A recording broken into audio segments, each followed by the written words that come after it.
Hello guys, it's Ryan here with Hobbies Man. Once again, and today we're going to be doing another light novel review. Today we're going to be looking at the Ace light novel, One Piece Ace's story, based on Eiichiro Oda's work, with some artwork by him here and there. But the first one is written by Sho Hinata, and it's not that good. And the second one is written by Tatsuya Hamasaki, and this one is actually quite good. And I'm not really sure if it's because of the nature of what happened or the way that it was written. I think it's a little bit of both for the reason why they're different. So it's published by Viz, as you guys can see right there, and they have kind of bad quality control. So even though the images are supposed to line up to create the same image as we see right here, it doesn't do that properly because they were cut differently. So there's kind of this like discrepancy of height there, which means that on your shelf, these two specifically would not look that good, but your mileage may vary. I recommend you go to the store and find two of them that match as much as they can. And the demographic is obviously shonen, since this is a Shonen Jump title. And the adaptation for this does happen. It is a manga actually, and it's written by Boichi, and Viz recently announced that they're going to publish it, even though it's been like over a year and a half since both volumes were available in Japan. And I really don't see why they took so long. One Piece is a sure seller, I would think, so I'm not really sure. But I'm happy they announced that because I was about to order the two Japanese volumes from Kinokuniya. So they announced it, so I'm willing to wait a little bit more. And the premise for this first novel is that basically, we meet this character called the Masked Deuce, which is that guy right there. He's actually the one that's telling us the story in this first volume. And basically, we learn about the formation of the Spade Pirates, which are Ace's crew. And then we get kind of a very quick development of the crew. And then an introduction to his Navy counterpart, which would be Isuka, the girl right there. And then we get a situation where they're at Sabaody, and we get the entrance to the New World, and that's where it ends. It's a pretty short novel, and I don't really like how it's written all that much for a variety of reasons that we'll get to in a minute. The second book is much better. This has the same Boichi adaptation, and the premise for this is that Ace and the Space Pirates are now in the New World, and Ace is in Fishman Island. He sees that Pops has his flag over Fishman Island. He decides to burn it as a FU to Whitebeard because Ace wants to, basically make his legacy better than his father's. And the best way to go about that is to take down the man closest to his father, which in this case is Whitebeard. And so he decides to declare war on him. Things don't work out, and so Ace ends up having to do a bunch of shenanigans, and then eventually he ends up joining the Whitebeard crew at the end of this volume, and we get to be where we were, pretty close to where Ace is when we meet him in Alabasta. So overall, pretty good stuff there. I quite like the way this is written in comparison to this, and I think that is because this version is more of a normal novel. It's like a third-person perspective. It's kind of an omniscient perspective. And then this one is first-person perspective, directly from the perspective of Masked Deuce. And it's a character that I don't really care about because this is Ace's story. I want to read about Ace. I want to know what Ace is thinking. I want to know what the Ace is doing. I don't really care about Masked Deuce. However, by the end of the novels, I do care about Masked Deuce. But I didn't really like the initial aspect of this story. The other thing is that the difference in writing style and the difference in perspective and stuff like that is a bit jarring going from one novel to the other, but it's not really that big of a deal, broadly speaking. It's just something that you kind of have to get used to. And honestly, if you can only buy one novel, I recommend you buy the second one. The first one doesn't really matter all that much. All it does is introduce you to Masked Deuce and Isuka, and it's not that good. This one is for sure worth the effort, worth the money, so I definitely recommend you guys get this one instead of the first one if you can only buy one of them. But for completion's sake, I have both, and I'm going to keep both of them. So, yeah, in terms of plot line here, the first book has 4 chapters. and it's not very heavy or meaningful.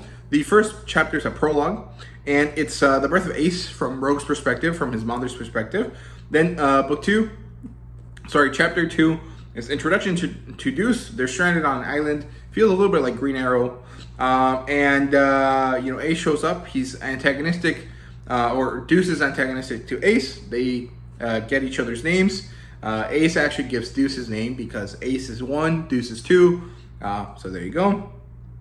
They eventually develop a friendship. They share the Mara no Mi, but Ace is the first one to eat it, so he gets the powers, and using their powers, they escape. Then the Spade Pirates are born on that island, thanks to Ace saving Deuce.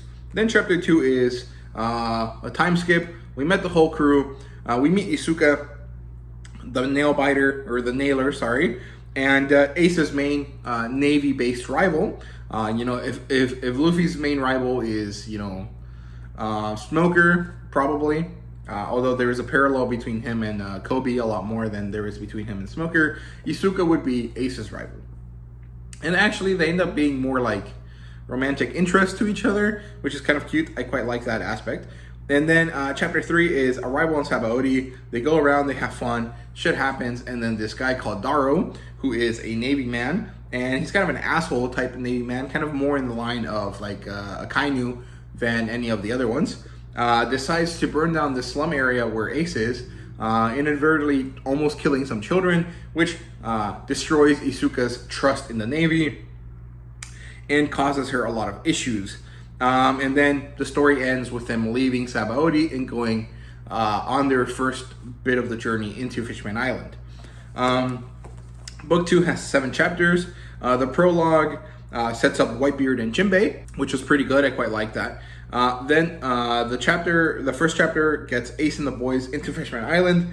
They get a big information dump. We get information on Fishman Island. If you've read the Fishman Island arc, you'll enjoy quite a bit of the stuff that is mentioned here because it ties back directly to that. Ace burns a flag and sets up the conflict for the rest of the book. Chapter 2, Ace and crew leave Fishman Island, and then they head over to meet Shanks, and they have a nice little party with him once Ace tells Shanks that he's Luffy's brother. And actually, they end up kind of leaving each other on cordial, but not necessarily friendly tones, because at the end of the story, or at the end of the party, Ace is like, yeah, I'm going to take down Whitebeard.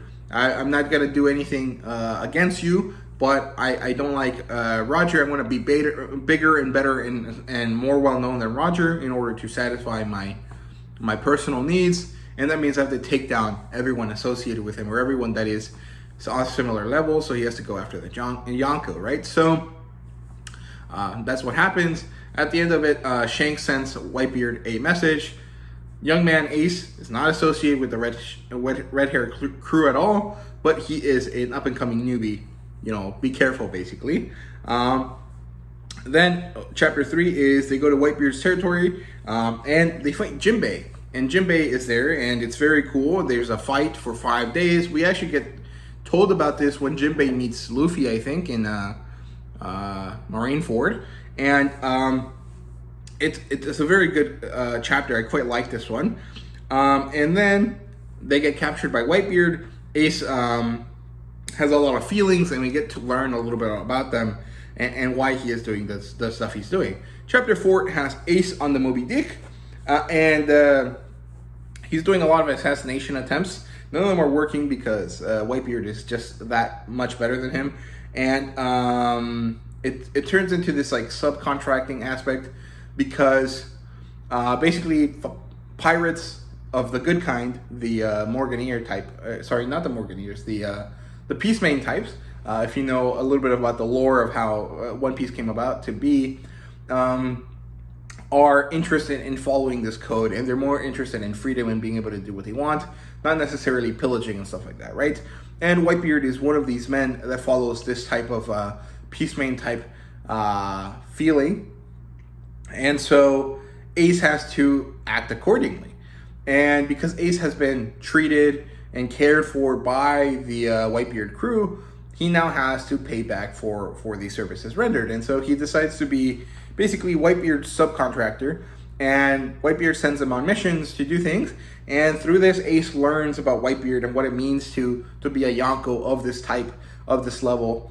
And well, they have this bet. If Ace can beat Whitebeard in 100 fights, they'll have their confrontation, their duel. If not, Ace joins the Whitebeard Pirates.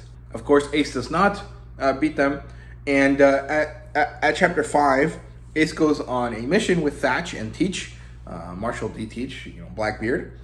And they go to this place called Gibraltar, which I'm guessing is based on Gibraltar. And they have this mission. It goes on, and Ace completes it. Ace learns what it means to be a Whitebeard pirate. And on chapter 6, the last chapter of the book, they have their final battle. Ace loses. They talk to the Spade Pirates, and then Ace does the father-son ritual / ceremony in order to join the pirates, and it's very good. I quite like this a lot. In terms of characters for both stories, we get Ace, Deuce, Michael, and Skull, which are part of the the Spade Pirates. Then we get Whitebeard and Thatch and Teach. And in terms of the Navy, we get Isuka and this character called Daro. And of course, we get Shanks and Ben Beckman and Lucky Roo and Yasop a little bit as well. In terms of world building, there really isn't too much. It's mostly aspects that need to be filled in order for Ace's stuff to make sense. And a little bit of explanations about the Devil Fruits and stuff like that, as well as some new characters. Like stuff that is relevant, but it's not necessarily important because none of these characters truly interact with Luffy. Although it'd be really cool if Isuka actually manages to become relevant. Maybe she's a member of Sword after Daro's, after she sees how Daro is and her love for the Navy crumbles. It would be really nice to see her come in. I would like that a lot, actually. But there really isn't too much going on here. In terms of artwork and fan service, there's no fan service at all. And artwork, there's only some in the first volume, which I think was meaningful, and it added a lot of value to this book because otherwise I wouldn't really care about it. And it shows you the Ace Pirates, or the Spade Pirates, and Isuka. And then there's some manga stuff here in the back to get you interested in Marineford. Otherwise, I would rate this as a 2, and this is at a 4 out of 5. I'm never going to reread this ever again, probably. I will probably reread this at some point in the future here. And both of these are going to have a special place in my collection because they're going to go with my other One Piece stuff. So there you go. Overall, the second book is way better. If you can only buy one of them, buy the second one. You don't really need to know anything that happens in the first volume beyond the fact that Ace gets a crew. His main secondary guy is Deuce, and the other two characters are Michael, who they call Teach or Teacher, and Skull, who is an information broker. That's all you really need to know. Isuka decides to not appear in the second volume, and so she's not really important. You can skip knowing about her. So there you go. That's Ace novel, or the Ace story, One Piece Ace story. Hope you guys enjoyed the video. Let me know what you thought about it. Let me know if you've read these and what you think about the story. Personally, I think it'd be really, really cool if they made this into a movie, maybe as a 4-episode special that they do on, in the anime when they have when they run out of things to animate, or as a secondary kind of special, One Piece celebration movie, Ace's story. And you get the movie about Ace, and you get nice, cool animation, and then you maybe sprinkle in some moments here and there where you get interactions with Luffy here and there, so that you can kind of get the whole thing, nice and condensed and worth the effort, right? And I think it'd be really, really cool. Otherwise, there really isn't too much else to say. Hope you guys enjoyed, and see you guys later.